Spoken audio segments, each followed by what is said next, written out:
Halo, hai guys.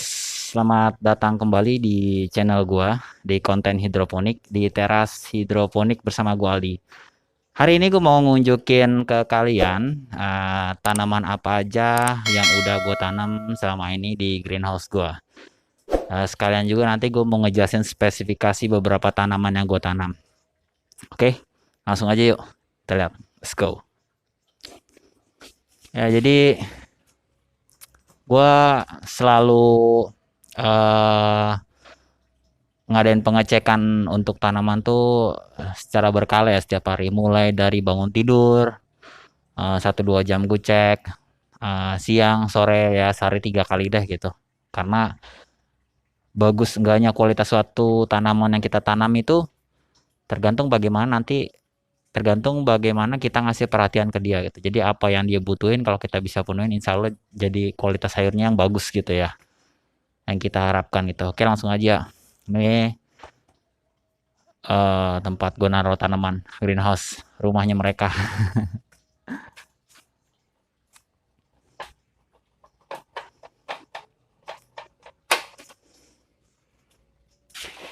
Ya guys, di greenhouse gue nggak terlalu besar ya, kecil, tapi ya cukup lah untuk skala rumahan ya. Dari mana dulu ya? Oke, kita dari ujung aja ya. Di sini gue mau nunjukin sama kalian, gue punya pembibitan khusus untuk selada ya. Jadi eh pertama dari mana ya? Gue juga, gue bingung. Oke, dari sini dulu deh.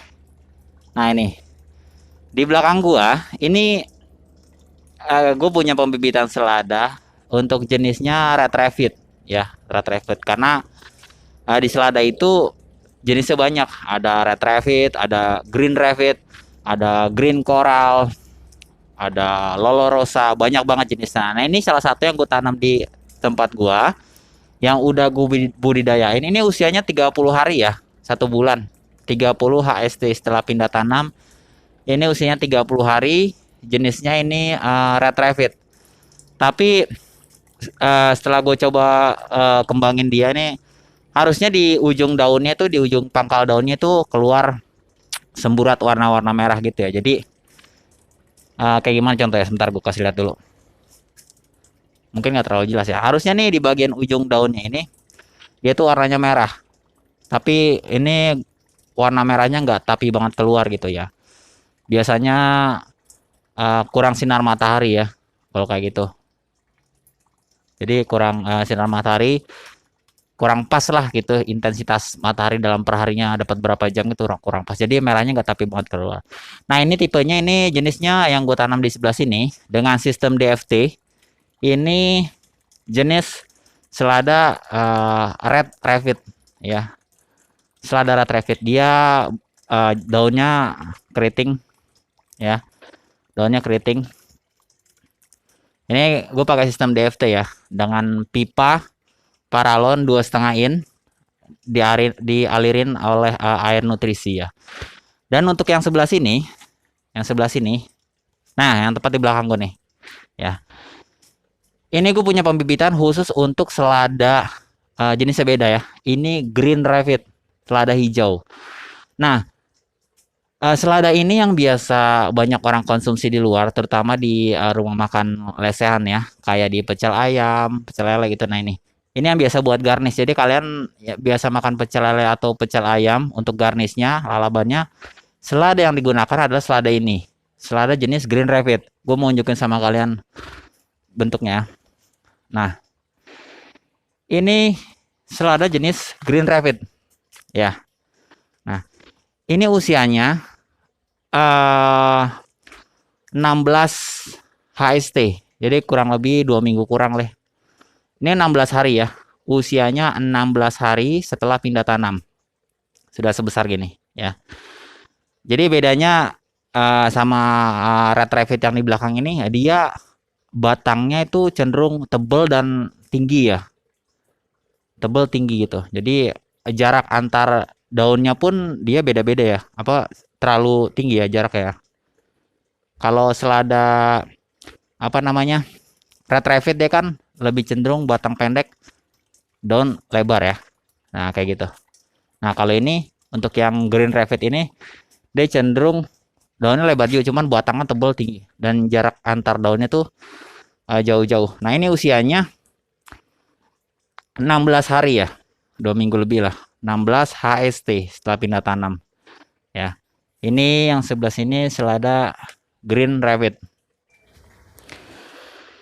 Nah, kalau yang di sebelah gue ini, gue punya pembibitan untuk sawi ya. Jenisnya itu lebih identik sawi pakcoy.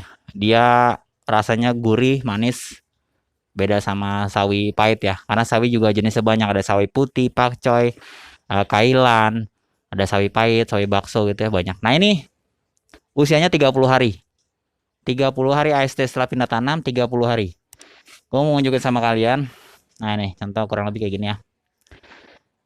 Ini gue pakai bibit lokal, bibit nggak impor lokal ya. Nah, ini sawi pakcoy ya.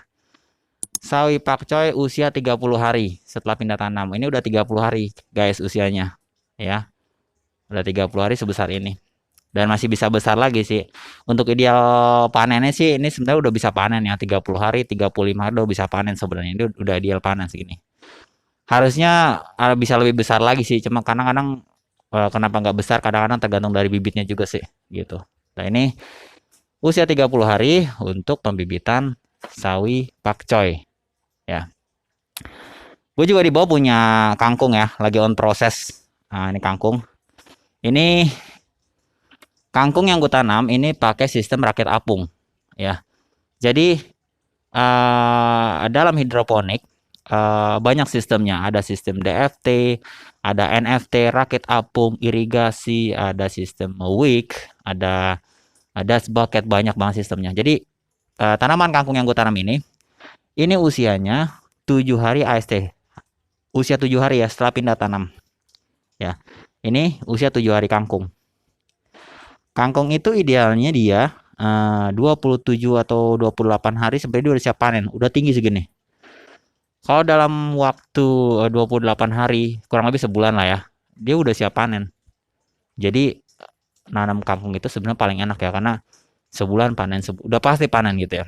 Nah, ini gue pakai sistem yang gue pakainya rakit apung. Jadi kalau kita lihat akarnya di bagian bawah, dia ngambang, nyentuh sama airnya ya, kayak gini ya.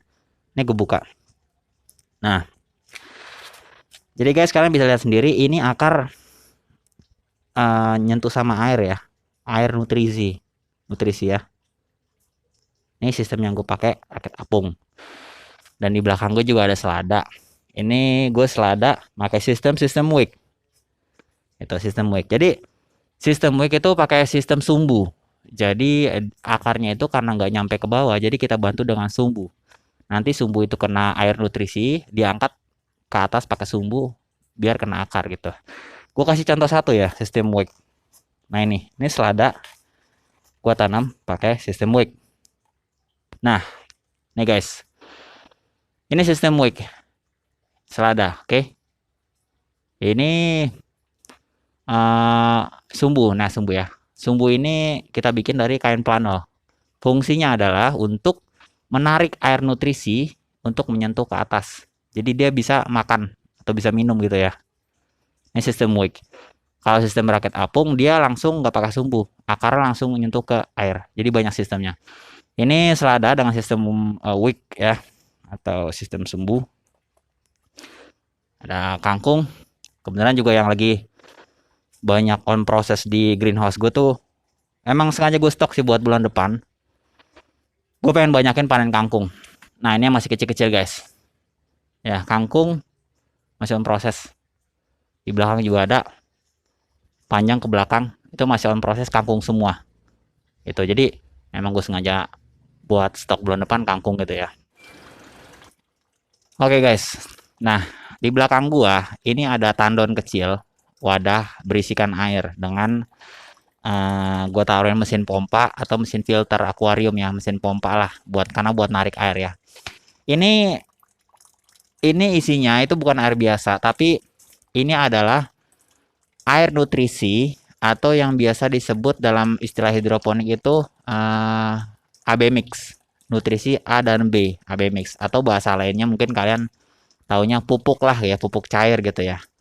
Dalam hidroponik ini disebut nutrisi AB mix. Jadi kita tuang air ke sini, kita kasih takaran ppm-nya berbeda-beda ya. Tapi di sini gue pakai kepekatan ppm-nya itu antara 800 sampai 900 ppm. Karena tanaman yang gue tanam itu selada dan sawi pakcoy. Karena ppm-nya beda-beda. Kalau kita nanam tomat beda-beda. Karena gue nanamnya selada dan sawi pakcoy di atas ini, jadi gue pakai kadar kepekatan ppm-nya itu antara 800 sampai 900 ppm. Nah, ini air nutrisi. Gitu.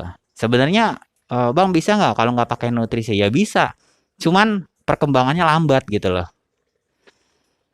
Yang bikin cepat tumbuh tinggi tuh nutrisi, AB mix atau pupuk cair lah bahasanya. Konsentrat ya. Oke, jadi gue selalu ngadain pengecekan setiap hari sehari 3 kali, pagi, siang, sore ya, untuk tanaman gue di greenhouse ini. Dan ini greenhouse ini gue pakai untuk atapnya ini plastik UV ya. Ini plastik UV fungsinya adalah menyaring sinar matahari yang terlalu terik untuk tanaman, tapi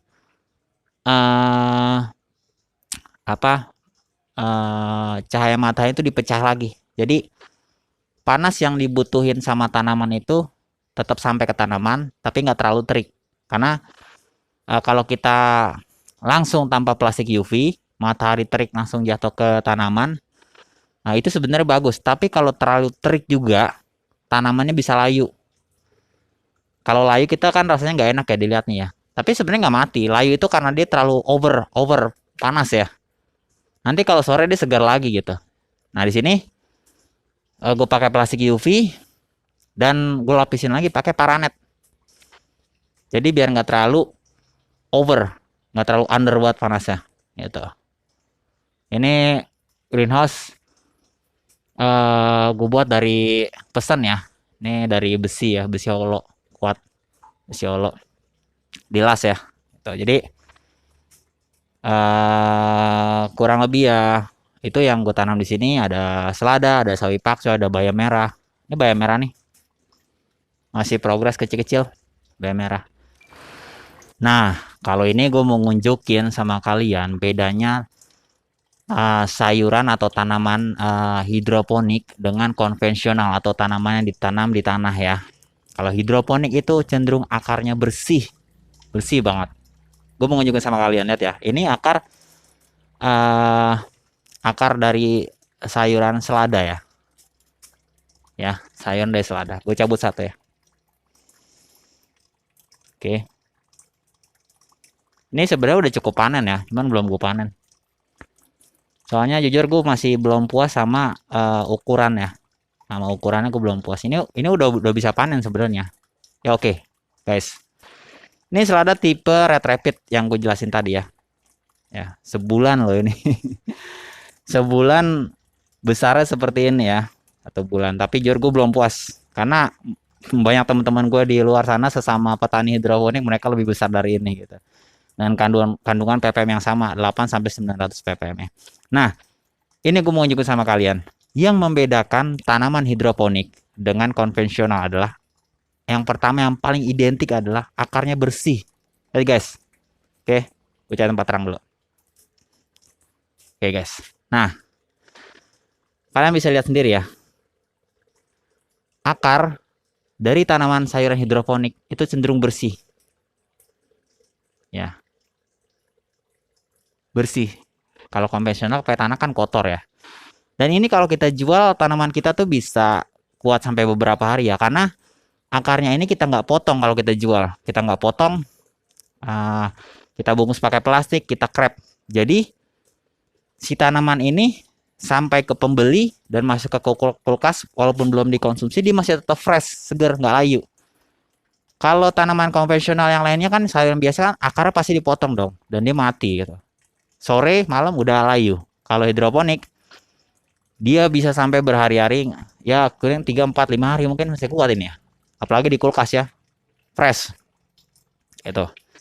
Jadi yang paling nonjol utama itu dari hidroponik ini, akarnya sangat amat bersih ya. nggak kontaminasi sama sekali sama tanah. Mulai dari semai pembibitan awal sampai panen, akarnya bersih ya. Nah, oke guys, jadi hari ini cukup sampai di sini dulu. Jadi kurang lebih tadi yang udah gue jelasin sama kalian semua, itulah yang gue tanam gitu. Jadi gue berharap mulai sekarang buat kalian terutama anak-anak muda ya, udah bisa untuk memulai menanam sayur atau budidaya sayur di pekarangan rumah kalian masing-masing. Dan satu lagi guys, buat kalian yang belum follow Instagram gua, kalian bisa follow sekarang juga, karena kemarin gue baru bikin Instagram, terutama untuk sayuran gue ya. Kalian bisa follow sekarang juga Instagram gua di Teras Hidroponik 88 ya. Contohnya kayak gini di sini ya, Teras Hidroponik 88. Kalian bisa follow sekarang juga. Dan terima kasih buat kalian yang udah nonton video ini. Buat kalian yang udah subscribe, like, dan tinggalkan komentar di video gua, ucapin terima kasih banyak. Dan yang belum subscribe, kalian bisa subscribe sekarang juga. Dan follow Instagram gue sekarang juga, karena follow dan subscribe itu gratis, nggak bayar. Oke. Oke, sampai ketemu di video selanjutnya. Nanti gue bakal update lagi video perkembangan terbaru untuk masalah tanaman hidroponik gue seperti apa, dan tanaman apa lagi sih yang bakal gue tanam. Nanti bakal gue update lagi. Oke. Sampai bertemu di video selanjutnya. Gue Aldi di Teras Hidroponik. Salam hijau Indonesia.